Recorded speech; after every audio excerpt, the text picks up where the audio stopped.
अस्सलाम वालेकुम स्टूडेंट्स, उम्मीद है आप सब खैरियत से होंगे। स्टूडेंट्स, हमने जो है अपना यूनिट नंबर 6 की जो लास्ट एक्सरसाइज रह गई थी क्यूब, क्यूबाइड एंड पिरामिड वाली, हमने वो एक्सरसाइज 4 कंप्लीट कर ली है। अब स्टूडेंट्स जो है हमने करना है एक्सरसाइज 1, यूनिट नंबर 7 की एक्सरसाइज 1 आज स्टार्ट करनी है। पेज नंबर है 163।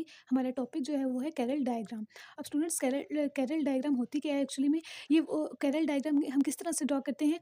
जो नंबर्स या जो भी हमारे पास वैल्यूज़ दी हैं उसकी प्रॉपर्टीज़ के अकॉर्डिंग हम उसको जो है वो ड्रॉ करते हैं कि ये फॉर एग्जांपल प्रॉपर्टीज़ में आ सकता है कि ये इसकी खसूसियत, प्रॉपर्टीज़ को कहते हैं खसूसियात, मतलब कि इवन नंबर्स हैं, ओड नंबर्स हैं, या ये वेजिटेबल्स कैसे हैं या फ्रूट्स हैं, ये सारी इस प्रॉपर्टीज़ के अकॉर्डिंग जो है हम डायग्राम जो है वो ना ड्रॉ करते हैं। अब क्वेश्चन नंबर 2 में है complete the Carroll diagram using the given numbers.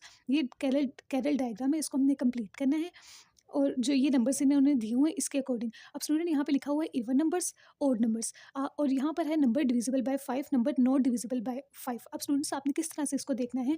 Even number वो नंबर जो इवन भी हो और नंबर डिविजिबल बाय 5 और 5 से डिवाइड भी होते हों। स्टूडेंट्स आपको पता है 5 से कौन से नंबर डिवाइड होते हैं? जिन नंबर्स के लास्ट पे 0 एंड 5 लिखा हो वो नंबर्स क्या हैं, वो 5 से डिवाइड होते हैं।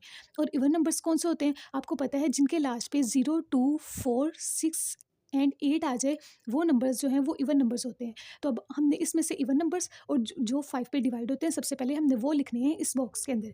अब स्टूडेंट्स यहाँ पे देखें 10 जो है वो हमारे पास इवन नंबर भी है। क्यों इवन नंबर है? क्योंकि इसके लास्ट पे 0 आ रहा है, और इवन नंबर के लिए यही हमने पढ़ा था कि लास्ट पे 0 आना चाहिए और डिविजिबल बाय 5। और 5 पे डिवाइड होने के लिए भी ये कंडीशन है कि लास्ट पे 0 एंड 5 आना चाहिए।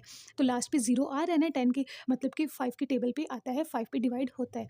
तो 10 जो है हमारे पास इवन नंबर भी है और 5 के टेबल में आ भी रहा है, तो हम इसको यहाँ फर्स्ट बॉक्स में लिख देंगे। अब स्टूडेंट्स नेक्स्ट जो है वैल्यू आपने देखनी है 18। 18 इवन नंबर है जी, क्योंकि इसके लास्ट पे 8 है। 8 आता है ना इवन नंबर्स के लास्ट पे, तो ये 18 इवन नंबर तो है। मगर एक बात नोट करेंगे कि ये हमारे पास 5 पे डिवाइड नहीं हो रहा। क्यों डिवाइड नहीं हो रहा? क्योंकि स्टूडेंट्स इसके लास्ट पे ना तो 0 है और ना ही 5 है, तो मतलब ये 5 के टेबल पे डिवाइड नहीं होता, तो हम उसको यहाँ पे नहीं लिखेंगे। तो वो इस टेबल में आएगा क्योंकि यहाँ पे लिखा हुआ है ना नंबर नॉट डिविजिबल बाय 5।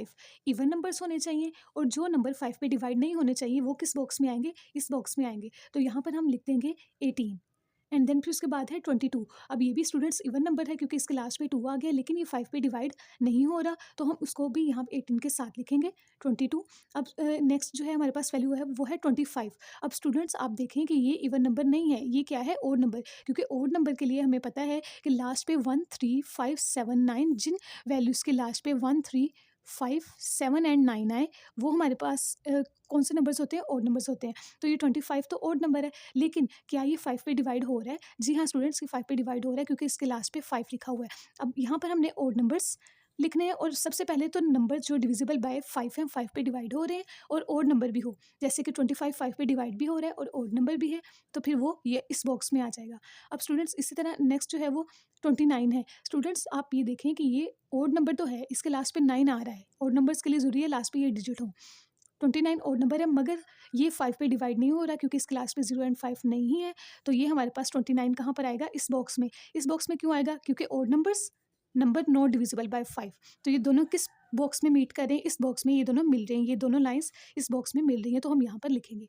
अब इसके बाद आ जाता है 30। 30 इवन नंबर है। क्यों? क्योंकि इसके लास्ट पे 0 है और साथ में हमारे पास 5 पे डिवाइड भी हो रहा है। क्यों 5 पे डिवाइड हो रहा है? लास्ट पे 0 आ रही है वैल्यू, तो 30 जो है इवन भी है एंड 5 पे डिवाइड भी हो रहा है, डिविजिबल बाय 5 है, तो वो यहाँ पर आ जाएगा। इस तरह से आपने ये सारा टेबल कंप्लीट कर लेना है। ओड नंबर्स के लिए आपने ये बात अगेन याद रखनी है कि लास्ट पे 1, 3, 5, 7 एंड 9 आना चाहिए। वो नंबर्स ओड होते हैं जिनके लास्ट पे ये वैल्यूज़ आए, और इवन नंबर्स क्या होते हैं? जिनके लास्ट पे 0, 2, 4, 6 एंड 8 आए। और डिवाइड 5 पे हो रहा है या नहीं हो रहा है, ये हमें किस तरह से पता चलेगा? अगर तो नंबर के लास्ट पे 0 एंड 5 आ गया तो वो 5 पे डिवाइड हो रहा है, अदरवाइज वो 5 पे डिवाइड नहीं होता।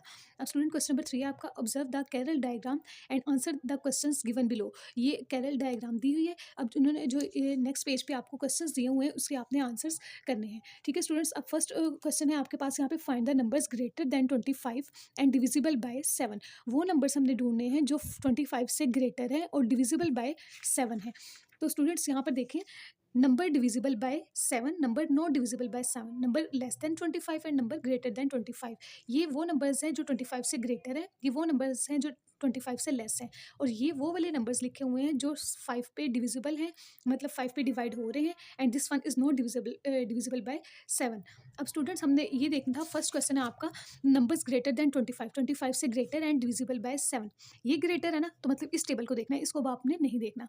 Greater than 25 and divisible by 7, तो कौन कौन से नंबर आ जाते हैं? 28, 35 एंड 42। 28, 35 एंड 42। अब आप यहाँ पे लिख देंगे 28,